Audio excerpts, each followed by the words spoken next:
welcome back to the Airman Harris Show. No free promo. Y'all, it's been raining all day, off and on.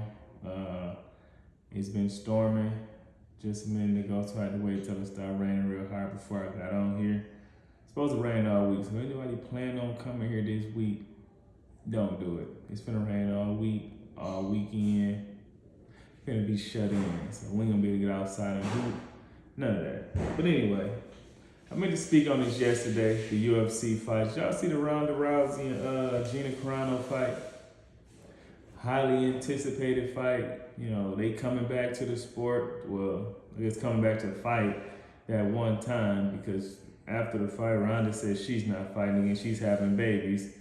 Gina Carano, she lost 100 pounds, got in great shape, you know, got her mental together, didn't get not one punch in. The fight ended in 17 seconds. 17 seconds. I think Ronda got a few punches, armbar, over with. That quick. Gina didn't get no hits. She got a couple bruises, fight over in 17 seconds. That's not going to draw people to the sport. That's not going to make people want to watch next time. And what makes it even worse, all the other fights, except one, I think the Ngannou fight, the other two fights, all ended in the first round. Only fight that went to the second round was the Mike Perry and Nate Diaz fight, which Nate was a bloody mess. I wanted Nate to win at first, but then I found out Mike Perry was from Flint, shout out to Flint, Michigan.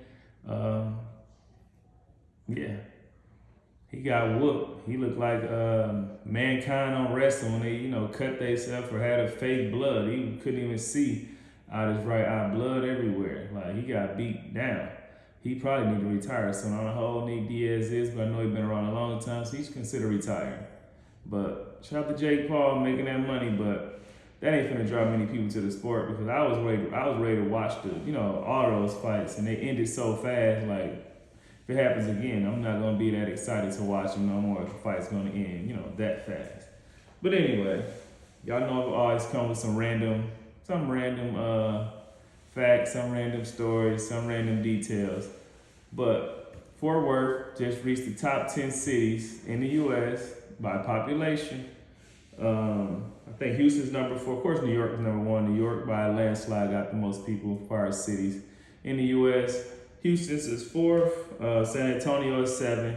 Dallas is 9. Like I say, Fort Worth just snuck their way into the top 10. It's a lot of people moving out here to Dallas. A lot of people moving to Texas, period. So I'm going to see Dallas getting bigger and bigger, especially the World Cup is coming this weekend, but especially with Universal Studios and all that stuff they're trying to bring here. So I can see more and more people moving to Dallas. But y'all stay where y'all at, man. We don't need more people out here. These people already can't drive. Can't nobody out here drive. That's why I'm happy I'm in right now while it's raining, because they drive when it's raining how people drive in the snow up north. Bad. You know, and it's only raining. And they drive like it's snowing. They can't drive. Even when it's not snowing or raining, no precipitation, they still drive crazy. They'll be in the far left lane, 5-lane highway. Oh, there go my exit, and get all the way off, right from the far left lane. And it's like, what is going on? You always see a car on the side of the road. You always see an accident. I've seen cars on the, you know, the little median thing, the little brick thing on the side. I've seen cars on top of that. I've seen a car, believe it or not. The signs, the exit signs that's in the grass, is on the hill when you're on the highway, the signs. I've seen a car on top of the sign, believe it or not. That's how bad people drive out here. Crazy. Siri. Here's a good one for y'all. When the last time y'all used Siri? I know some people hate Siri to find their phone, stuff like that, but when the last time y'all asked Siri a question? Ever since ChatGPT and all these AI apps, nobody uses Siri no more. Is Siri out of business now? Like, is Siri need to upgrade. Siri need to do something to get her game back up. I never hear nobody saying, hey, Siri no more.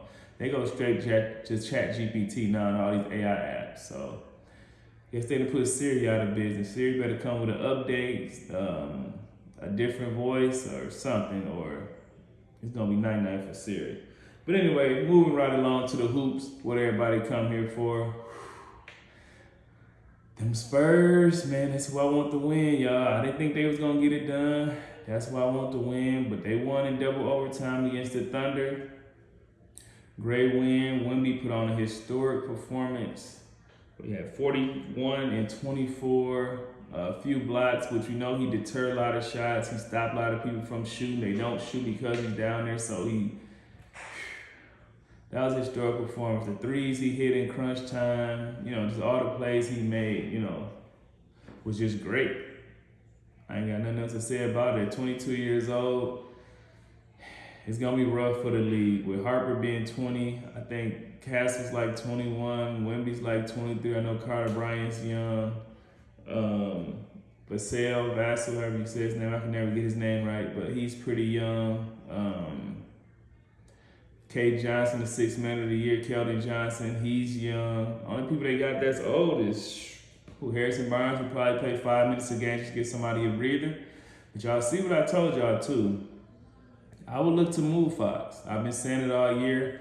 I would have been looked to move him, but now it shows. Fox didn't play this game, and they still got the win. Granted, it took 2 overtimes, but they was on the road. Nobody expected them to win on the road. They thought the Thunder would just, we at home, we the defending champs. They figured they would win, but no Fox. I'm trading Fox for some pieces. I'm starting Dylan Harper. Simple as that. Dylan Harper had 24, 11, and 6. Vassell had 13 and 6. Castle had 17, 6, 11, which sucks. It did have 11 turnovers. Good thing that had come back to bite him in the butt. 11 and 6, 11 turnovers. It's a wash pretty much, but Castle's one of my favorite players. So hopefully he plays better, next game, as far as the assist-wise. Keldon Johnson came off the bench 13. Carter Bryant had a decent game as well. So look out for them Spurs, man. But Hartenstein and Chet, especially Chet. Always brag on Chet ever since the high school game when he ate up a Monty Bates. Well, Monty Bates played. No, he didn't. But ever since Chet Holmgren had that high school game on TV against Imani Bates, I've been riding with Chet. But this game, Chet like he was scared. Normally, Chet have a chip on his shoulder every time he played Wemby, because of the little rivalry they got with the whole number 1, number 2 thing, whatever you want to call it. But he was scared to me. Hauenstein took like 1 shot, whatever, 2 shots, whatever, how many he took. He looked scared as well. He had 2, 2, and 2. Chet had 8 and 8. You got to get more than that, Chet. You got to do more than that, Chet, or y'all have no chance. Shea had 24, 3, and 12. You'd take that any day of the week if he's taking 23 shots to get 24 points. That's way too many shots for 23 points. And it probably was a lot of free throws. I didn't check the stats, but I'm sure it was a lot of free throws. Dort got to do more at only 5 points. Jay Will had 26, 7, and 3. Came back, had a great game. He played well with the star for the Thunder, who they probably lost by 15, 17, a lot more points if it wasn't for Caruso. Caruso came off the bench with 31. He was a big spark for him. He hit some crucial buckets. If it wasn't for Caruso, they would have got blew out the gym. It would definitely wouldn't have went to double overtime. But look out for the next game. We know the Thunder gonna regroup. We know they're gonna come back with a vengeance, especially playing at the crib again. They don't want to lose 2 in a row. They lose 2 at the crib, they might as well cancel Christmas. Simple as that. But if when we have another game like that, if Castle and all those guys play well, Dylan Harper play well, that's interesting to see too. Do you start Fox or do you stay with Harper? We'll see. But look out for the next game. We'll see how they adjust. We'll see what adjustments they make, what adjustments their coaches make to get them prepared for that game. The Knicks versus the Cavs tonight, 7 o'clock, in about an hour, actually. I got the Knicks winning this. I ain't gonna say by a landslide, but we all know James Harden and Donovan Mitchell don't play any defense. So I see Brunson averaging 30 in this series. So if you want to put your money on somebody, put your money on Jalen Brunson, because we all know the guards on the Cleveland Cavaliers don't play a whole lot of defense. We finna see a lot of flopping from James Harden, which I'm curious about. They still have that flopping rule where they fine guys for flopping, or is that non-existent anymore? Because Harden been flopping a lot, especially on the threes. He hit a 3 and just, go crazy like a fish out of water. It's like they need to bring that rule back if it's not a rule, because it's way too much of the flopping going on by James Harden. That's played out now. Get over it, bro. So, that's what I told y'all yesterday as well. Watch the Knicks this game and tell me they don't resemble the Warriors. I told y'all yesterday How Jalen Brunson led the league in dribbles last year. Now this year he's not, and he's got the highest usage rate this year. Watch how many assists Cat get this game opposed to how many Cat normally gets. He's playing the Draymond Green role, Brunson's playing the Brunson role. Mike Brown's the coach, as we all know. He used to be the assistant coach of the Warriors, back when they was winning those championships. So just watch and see how the Knicks resemble the the old Warriors and how they used to play, how they still play. They was more efficient and effective back then. But just watch, keep an eye on that, y'all. But that's all I got for y'all today. I'm out. Peace.